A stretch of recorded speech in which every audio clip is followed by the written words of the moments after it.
The Diocese of Pittsburgh, Pennsylvania. The story of the faith here was written by successive waves of Catholic immigrants.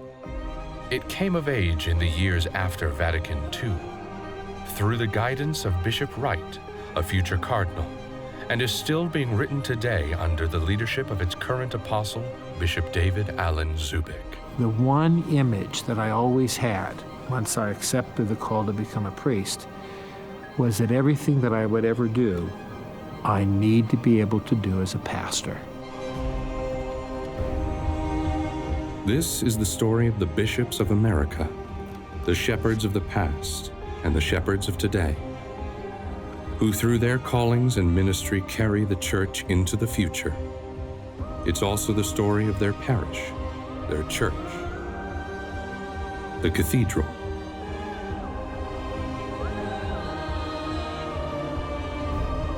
This is The Chair, an exploration of what it means to be an apostle in America.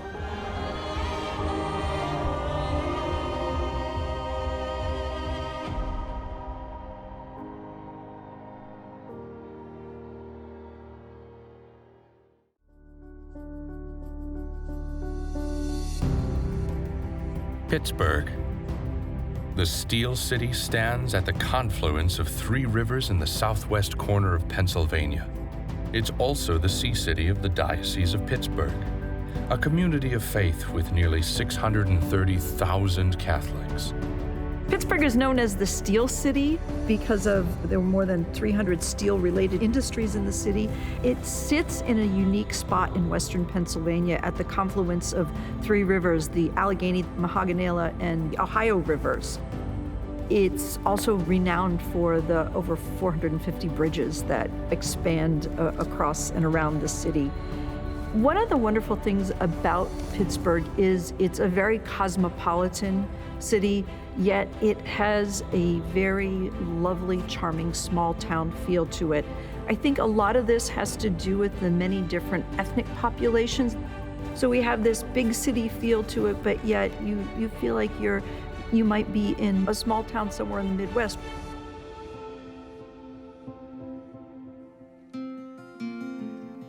Various Native American tribes inhabited the land around the headwaters of the Ohio for centuries.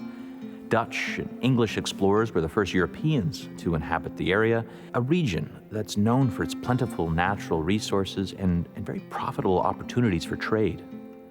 The city of Pittsburgh is founded in 1758 as Fort Pitt. It's named for the famed English statesman William Pitt. Very soon after, it becomes a major hub for explorers, furthering American Western expansion. Around the time of the War of 1812, Pittsburgh begins to establish itself as an industrial city with all sorts of manufacturing. As a result, these industries grow, steel begins to grow, and what do we need when we have industry growing? But we need people to work in the factories and the shops, and this is when this influx of immigration begins to occur in the area of Pittsburgh.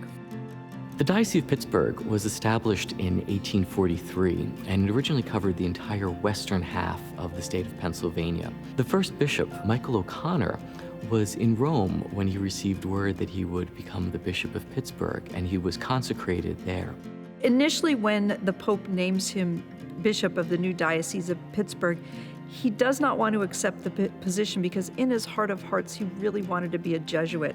And the Pope just says to him, you're going to be a bishop first and you can become a Jesuit later. And eventually he does do that after he fulfills and builds this new diocese in Pittsburgh.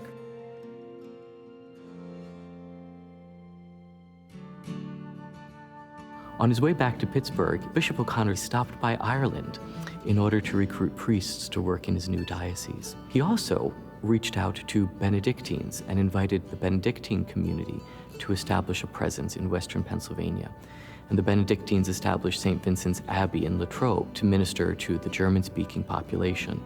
Bishop O'Connor's efforts to bring in priests to minister to the Irish and German population gives a sense of the early composition of the diocese and the Catholic population. Bishop O'Connor's best-known recruitment trip was to Ireland, where he invited the Sisters of Mercy to come and serve in his diocese. The sisters arrived in Pittsburgh on December 21, 1843, and immediately began serving the poor, sick, and uneducated immigrants in the city. During the late 19th century, Pittsburgh Catholicism grew incredibly diverse, with new waves of Catholic immigration from Southern and Eastern Europe, making Pittsburgh one of the most ethnically diverse dioceses in the United States, building up parishes and schools and other Catholic institutions to serve those populations in their own native language, recruiting priests and women religious in order to work with the Catholic population so that they could rebuild their ethnic communities in the United States and make their new country seem less foreign. The Diocese of Pittsburgh has been blessed with the presence of many saintly figures, those holy men and women who have been recognized by the Catholic Church for their holiness and sanctity. Included among them is St. John Newman, who was pastor of St. Philomena's Parish in Pittsburgh before he became Bishop of Philadelphia, and later on he was recognized as the first male saint in the United States. St. Catherine Drexel also had a tie to the Diocese of Pittsburgh. When she was making plans to establish her own religious community, she first had to receive training in religious life.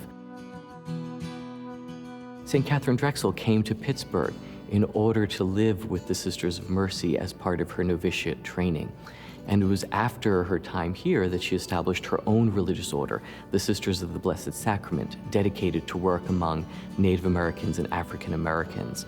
Many Catholics know of the work of Dorothy Day, who established the Catholic worker movement. But few know about her connection to Pittsburgh and her ties with Father John Hugo, who was a longtime pastor of St. Germain's Parish in Bethel Park. Father Hugo led a popular retreat movement during the 1940s and 50s, and one of his disciples was Dorothy Day. And she remarked in her diaries and in her letters how transformative her experience was with Father Hugo and his particular brand of Catholic spirituality that emphasized sort of a retreat from the world. And so it was his influence that helped shape the spirituality of the Catholic worker movement in the United States and the vision of its founder, Dorothy Day.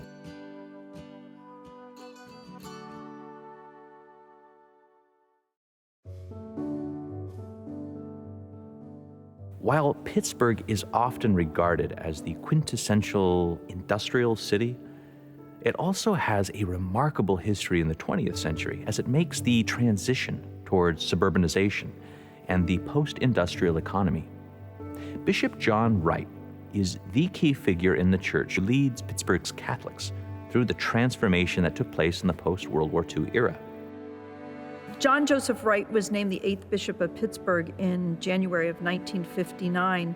One of the important things about Bishop Wright was that he participated in Vatican II and was a decisive force in many of the documents that came out of that council, particularly when it came to the issue of ecumenism amongst the Christian communities. In 1969, Pope Paul VI appointed him prefect for the Congregation of the Clergy, and then which really elevates him to the highest ranking American in the Roman Curia. A few days later, he is then named cardinal. During his time in Pittsburgh between 1958 and 1969, he helped shape the vision of the diocese in three important ways.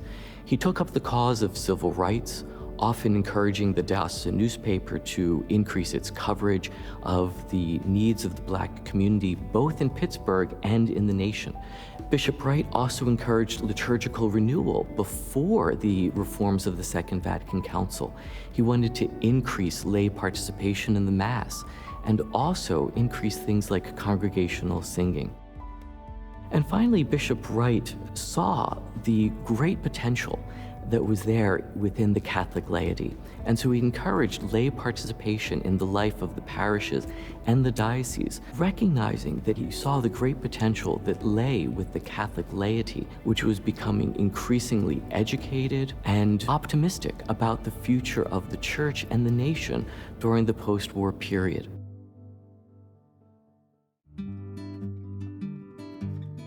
As Catholic life in Pittsburgh has grown, thrived, transformed itself through the decades, the Cathedral of St. Paul has always been the center of liturgical worship. The church was founded in 1843, and then it's rebuilt in 1906. So for nearly 180 years, this parish has stood as a place of prayer and comfort for the Catholics of Pittsburgh. The Cathedral of St. Paul sits in Pittsburgh's Oakland neighborhood today, which is a very vibrant arts center. If you go down to that area, you have quick access to museums, shops, all sorts of cultural institutions. So it's really in the heart of the city.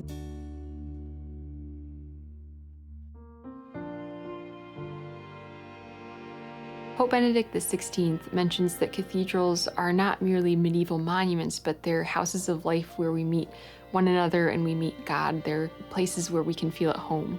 And the Pittsburgh Cathedral is located really in the heart of the intellectual center of the city. It's surrounded by concert halls and universities and art galleries. And this is a place that is frequented by people who cross through the busiest parts of town.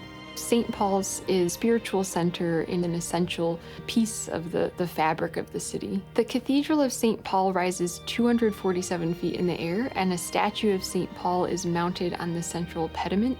It's roughly modeled after the Cathedral of Cologne in Germany. A beautiful high altar reredos of marble features low relief scenes of Jesus' passion. So on the left we see his agony in the garden and Jesus before Pilate, and to the right we see Jesus stripped, mocked, and beaten. And these low relief scenes are divided by a niche, a central niche, which contains the crucifix and two mourning angels on either side of Christ, and then two decorative niches on either side of the reredos feature statues of Saints Peter and Paul. So Peter the apostle to the Jews and Paul the apostle to the Gentiles. First memory I have of being here was to support my cousin, and he was a Boy Scout. And he was coming here to receive the Ad Altar Dei Award. And church was packed. So I just came here, it was like, awesome, I can't believe there's a church this big. The monumental pulpit, a large white marble pulpit, is decorated with two symbols. The first are crossed swords, and the other is an opened scroll. Both of these symbols reference St. Paul, the patron of the cathedral. The sword refers to his martyrdom. The unrolled scroll represents Paul's epistles to his many beloved communities of Christians that he would write to. We, of course, have Paul's epistles as part of our canon of New Testament scripture. One of the wonderful things about it, it's built in this late Gothic style. The fundraising efforts became very attractive to Andrew Carnegie, who then pays for the construction of the organ. While he was not a Catholic himself, we see this marriage of the church and civil society coming together in this extraordinary piece of architecture.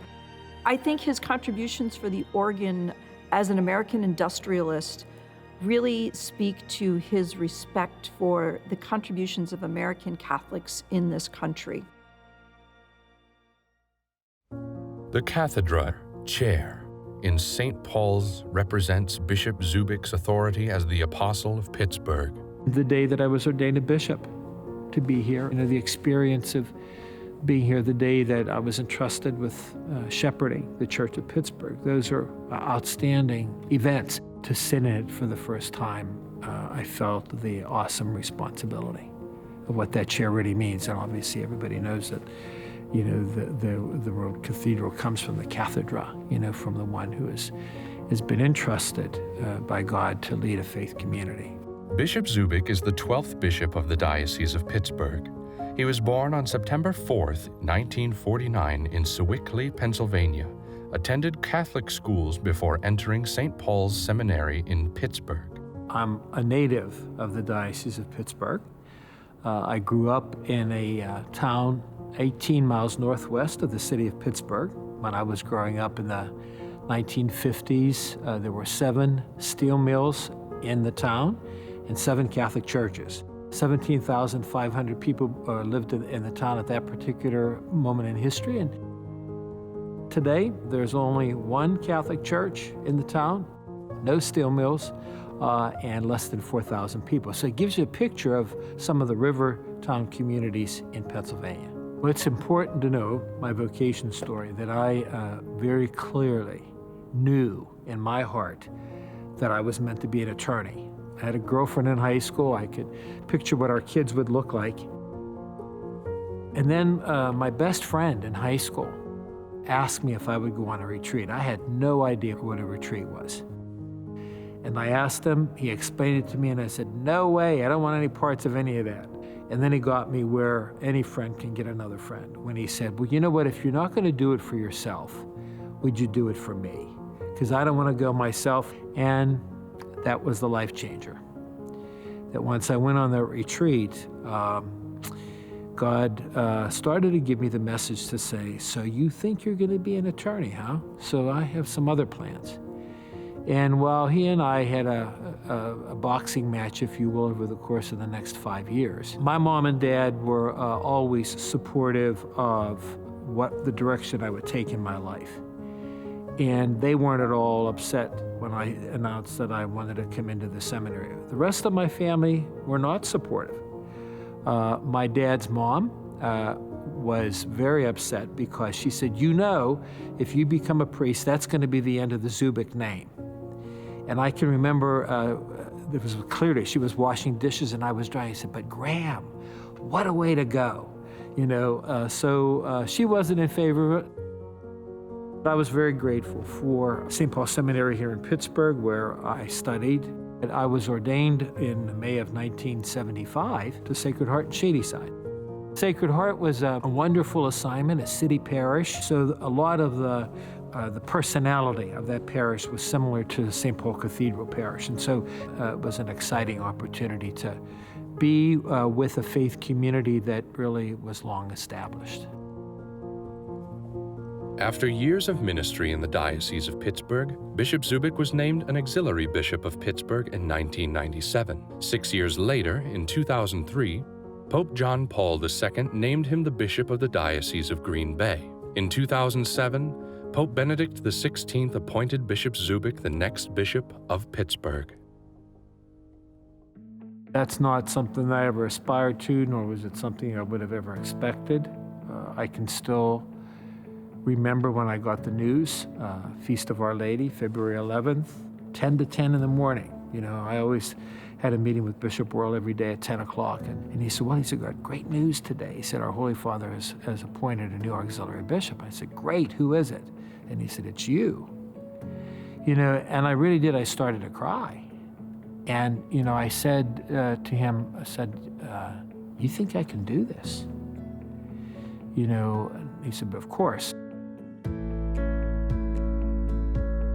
The rest of that day, I was filled with so much turmoil, you know, and I was tempted to call the nuncio and say, wait a minute, this is a mistake. But I didn't do that, and I went to the chapel and I put on the light just on the tabernacle. I think that was probably the first time in my life that I recognized how much fear Mary had when she was being asked to be the mother of Jesus.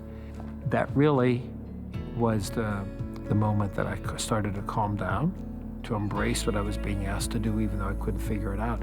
And that really was the inspiration for my Episcopal model. Nothing is impossible with God. It came from that particular moment. I think that one of the beauty parts of being bishop of your home diocese is I already had a familiarity with every parish. You know, I know what the character is, not only of the Church of Pittsburgh as a whole, but the personalities, and they're distinct, of each of the 6 counties of this diocese. So I think that that's been the real blessing of it. And over the course of the years, there have been local attempts to adjust according to the need. From my perspective, the most important reason why we have initiated our latest reorganization project that we began more than 5 years ago is to confirm that our people are moving in the direction of developing a deep relationship with Jesus Christ. We, as a church in Pittsburgh or the church in the United States, are experiencing fewer and fewer people being active. Among those, I think, are the secularization of society. I think the breakdown of the family. I think that a lack of familiarization with who God is. And I think that's at the heart of what we have to do as church. Where are the priorities? And if Jesus isn't the priority, we got to look to make him so. He's still with us, clearly in the sacraments, but we also have to be able to see what we do in receiving the sacraments, that we become alter Christus. We're called to do that by way of baptism. We began the process with 188 parishes, and when all is said and done, we're going to go down to 58. But at the same time, what's significant about it is the powerhouse of what can happen in all those 58 parishes. It's moving towards a reality that we need to be as church. I will always say, the greatest title that we can use for the church is the one that Jesus gave us. It's the body of Christ. The one image that I always had once I accepted the call to become a priest was that everything that I would ever do, I need to be able to do as a pastor. That was my only dream in the priesthood. But everything that I've done, whether it was as a parochial vicar or as a vice principal in a high school or in any of the jobs that I've had in diocesan administration, I can't do them in any other way except as a pastor.